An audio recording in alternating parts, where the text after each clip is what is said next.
Salam, selamat pagi Bapak Ibu, saudara-saudara yang dikasihi dan yang diberkati oleh Tuhan Yesus Kristus. Kembali di pagi hari yang indah ini, saya menyapa Bapak Ibu Saudara di dalam program Motivasi Pagi.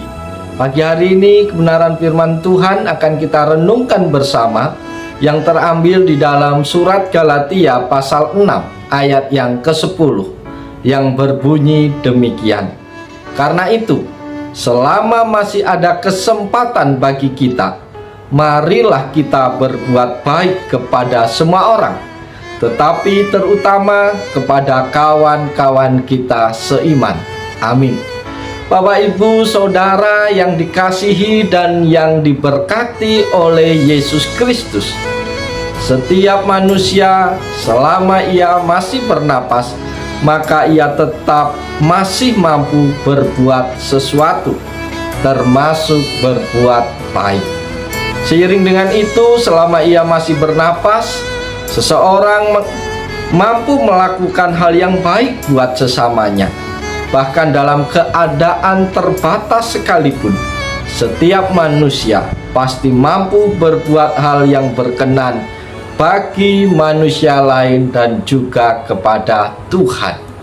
Saudara-saudaraku di dalam Tuhan, kita tahu bahwa huruf Braille adalah sejenis sistem tulisan sentuh yang digunakan oleh tunanetra. Sistem ini diciptakan oleh seorang Perancis yang bernama Louis Braille. Ia menemukan dan membuat sistem ini pada saat ia mengalami kebutaan. Kebutaan waktu kecil. Ketika berusia 15 tahun, Braille membuat suatu tulisan buat para tentara. Dibuat untuk memudahkan tentara membaca ketika dalam keadaan gelap gulita sekalipun. Jadi, meskipun buta, Louis Braille bisa menuntun orang buta melalui penemuannya. Jadi bisa orang buta menuntun orang buta dalam konteks penemuan sistem baca atau huruf Braille.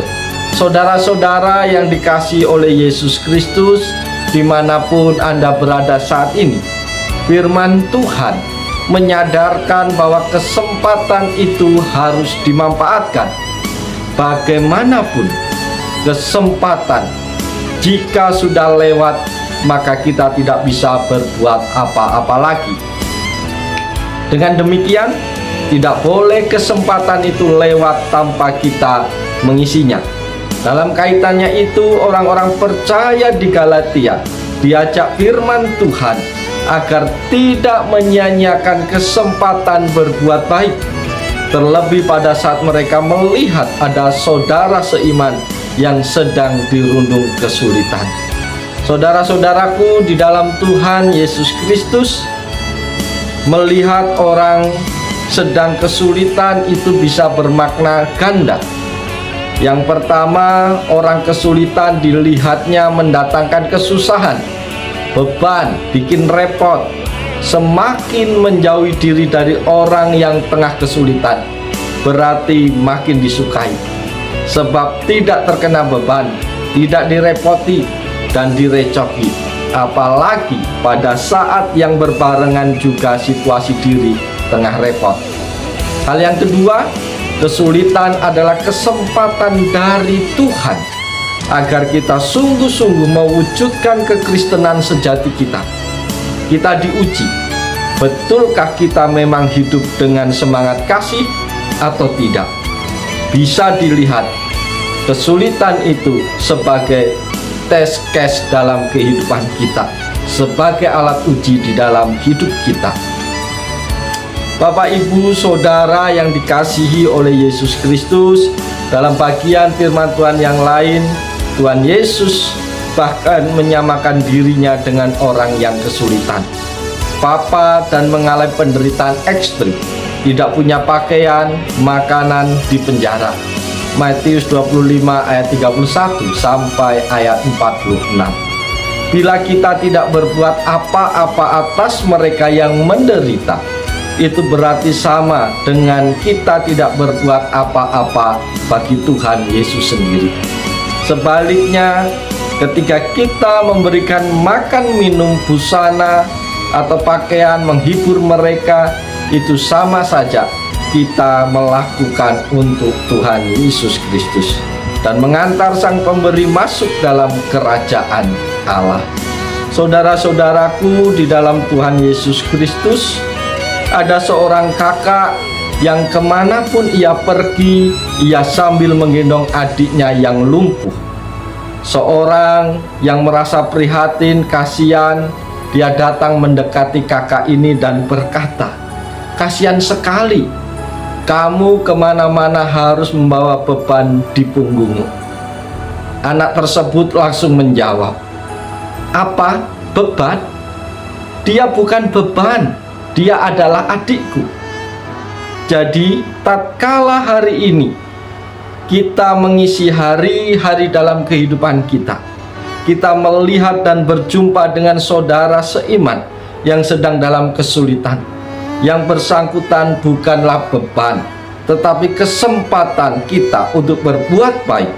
Jangan tunda berbuat baik selagi masih ada kesempatan yang Tuhan izinkan. Saudara-saudaraku di dalam Yesus Kristus, Louis Braille melihat orang lain yang buta bukan sebagai beban tambahan buat dirinya yang juga buta, malah jadi kesempatan ia mampu melahirkan kebaikan.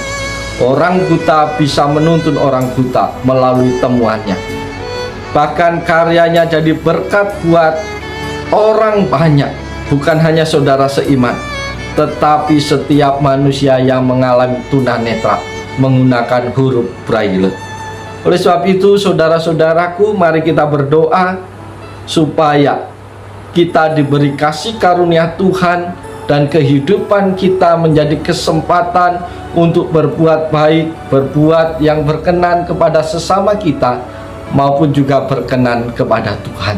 Oleh sebab itu, ketika saudara menderita, ketika orang lain mengalami kesulitan, lihatlah itu sebagai kesempatan yang Tuhan izinkan dalam hidup kita untuk melakukan sesuatu yang baik bagi mereka. Jangan jadikan mereka beban, tetapi justru kesempatan kita melakukan kehendak Tuhan di dalam hidup mereka. Oleh sebab itu, Bapak Ibu kasih dalam Tuhan, di pagi hari ini kembali kita dipacu oleh Tuhan, dimotivasi oleh Tuhan untuk melakukan segala sesuatu yang baik. Oleh sebab itu, mari kita jalani hari ini dengan penuh sukacita di dalam Tuhan. Lakukan segala sesuatu dengan penuh semangat. Dan ketika kita menemukan orang yang mengalami kesulitan, teman-teman, saudara, atau siapa saja yang kita lihat mengalami kesulitan, mari jangan jadikan mereka beban, tetapi jadikan mereka adalah kesempatan untuk kita melakukan sesuatu yang terbaik bagi mereka. Mari kita saksikan kasih dan anugerah Tuhan yang kita alami dalam hidup kita tiap-tiap hari dengan cara membagikan kasih itu kepada orang-orang yang sedang membutuhkan. Oleh sebab itu, tebarkanlah kasih sepanjang hari ini, jadilah berkat bagi banyak orang, dan biarlah nama Tuhan dipuji, nama Tuhan dipermuliakan, dan hidupmu diberkati oleh Tuhan. Selamat pagi, selamat berkarya, Tuhan Yesus menolong, Tuhan Yesus memberkati kita sepanjang hari ini. Amin.